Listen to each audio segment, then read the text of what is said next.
এই পুরান ঢাকার তেহারিটা কেন এত মজা হয় জানেন? সবাই একই প্রশ্ন করে যে কেন এত এই তেহারিটা টেস্ট হয়। আজকে সেই গোপন মশলাগুলো আপনাদের সঙ্গে শেয়ার করব। By the way, Assalamu alaikum. I am Muslim Rajmin and welcome back to Muslim Rajmin Cooking Channel. প্রতিদিনের মতো আজকেও আমার আম্মু আপনাদের সামনে হাজির হয়ে গেল একটা ইজি রেসিপি নিয়ে, সেটা হচ্ছে পুরান ঢাকার তেহারি। অ্যাট ফার্স্টে আমার আম্মু দিয়ে দেবে তেলটা গরম হয়ে আসলে পেঁয়াজগুলো দিয়ে দেবে।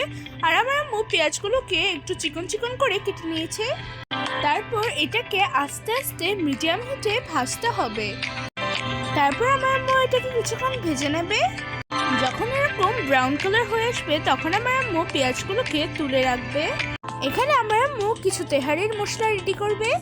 এখানে আমার আম্মু নিয়েছে লং এলাচি, দারচিনি, তেজপাতা, শাহি জিরা, মিষ্টি জিরা, স্টার, নিয়েছে জয়ফল, জয়াত্রী, কাবাব চিনি, আর নিয়েছে বড় এলাচ, ছোট এলাচ, এবং নিয়েছে কালো গোলমরিচ এবং সাদা গোলমরিচ। আমার আম্মু যেই পেঁয়াজটা ভেজে রেখেছিল সেটা আমার আম্মু এখানে দিয়ে দেবে। অ্যান্ড দেন আমার আম্মু এখানে নিয়েছে mustard oil, and then mustard অয়েলটা দিয়ে দেবে। অ্যান্ড দেন আমার আম্মু এখানে নিয়েছে আদা বাটা 4 টেবিল চামচ আদা বাটা দিয়ে দেবে। অ্যান্ড দেন রসুন বাটা দিয়ে দেবে 2 টেবিল চামচ, আর দিয়ে দেবে একটু কাঁচামরিচ। আর এখানে নিয়েছে লং এলাচি, দারচিনি, তেজপাতা, যেগুলো আমার আম্মু আমাদেরকে দেখিয়েছিল সেগুলো আমার আম্মু দিয়ে দেবে। আর দিয়ে দেবে একটু টক দই 4 টেবিল চামচ।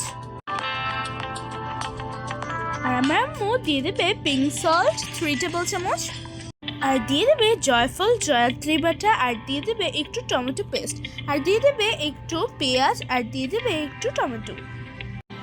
এখানে আমার আম্মু নিয়েছে গরুর মাংসগুলো এক এক করে দিয়ে দেবে। অ্যান্ড দেন আমার আম্মু দিয়ে দেবে পেঁয়াজ বেরেস্তা। আর আমার আম্মু পেঁয়াজ বেরেস্তাটা দিয়ে খুব ভালো করে হাত দিয়ে মেখে নেবে। অ্যান্ড দেন আমার আম্মু এখানে নিয়েছে বিরিয়ানি মশলা। অ্যান্ড দেন আমার আম্মু ভালো করে হাত দিয়ে মেখে নেবে। অ্যান্ড দেন আমার আম্মু এখানে নিয়েছে পোলাওর চাল। আর আমার আম্মু চালগুলো এক এক করে একটা পাতিলে দিয়ে দেবে। আর আমার আম্মু এখানে 2 কেজি চাল নিয়েছে। তারপর আমার আম্মু চাউলগুলো ওয়াশ করে 3 ঘন্টা ভিজিয়ে রাখবে। তারপর আমার আম্মু একটা ঝাঁঝরে চালের পানিগুলো ঝরে রাখবে। আর এখানে চুলায় চলে যাবে, আর এখানে চুলাতে গোশতটা দিয়ে দেবে। অ্যান্ড দেন আমার আম্মু এখানে দিয়ে দেবে কালো গোলমরিচ গুঁড়াটা 1 টেবিল চামচ দিয়েছে। দেখেন আমার আম্মুর মাংস থেকে পানিটা বের হয়ে গিয়েছে। আর মাংস থেকে যখন পানিটা শুকিয়ে যাবে তখন আপনারা চেক করে দেখবেন মাংসটা সিদ্ধ হয়েছে কিনা।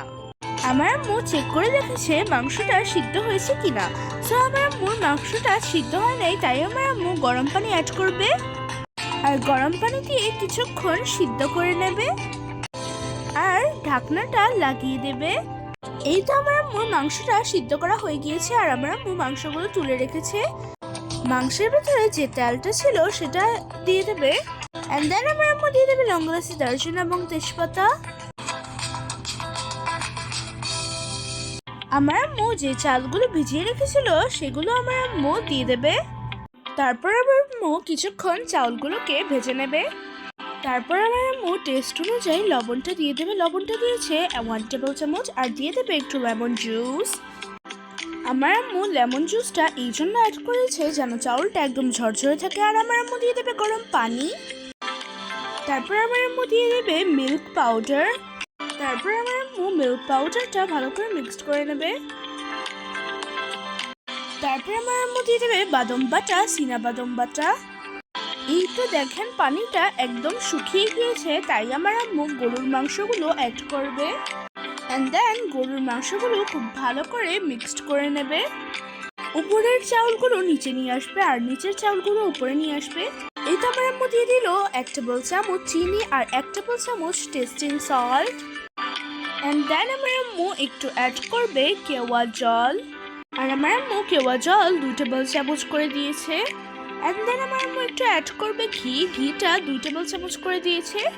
তারপর আমার আম্মু 5 মিনিট এটাকে ঢেকে রাখবে। তারপর ঢাকনাটা খুলে আমার আম্মু পেঁয়াজ বেরেস্তা দিয়ে দেবে। এই তো আমার আম্মুর রেডি হয়ে গেল পুরান ঢাকার তেহারি বা রেস্টুরেন্টের স্টাইলের তেহারি। এই তেহারিটা যাকে একবার খাওয়াবেন সে তো আপনার প্রশংসা না করে থাকতেই পারবে না। সো সো আই হোপ এই রেসিপিটা আপনাদের থেকে অনেকে ভালো লেগেছে। যদি এই ভিডিওটা ভালো লেগে থাকে তাহলে অবশ্যই লাইক, শেয়ার, কমেন্ট করে দেবেন এবং যারা আমার চ্যানেলে নতুন তারা চ্যানেলটাকে অবশ্যই সাবস্ক্রাইব করে দেবেন। Don't forget to subscribe my channel. আর এই রেসিপিটা অবশ্যই ট্রাই করবেন এবং আমাকে কমেন্ট করে জানাবেন যে আপনাদের এই রেসিপিটা কেমন হয়েছে। সো যারা আমার ফেসবুকে দেখছেন অবশ্যই পেজটাকে ফলো করে রাখবেন, ফলো করতে ভুলবেন না কিন্তু। সো সবাই ভালো থাকবেন, সুস্থ থাকবেন। আজকের মতো বিদায় নিলাম। So see you in the next video. আল্লাহ হাফিজ।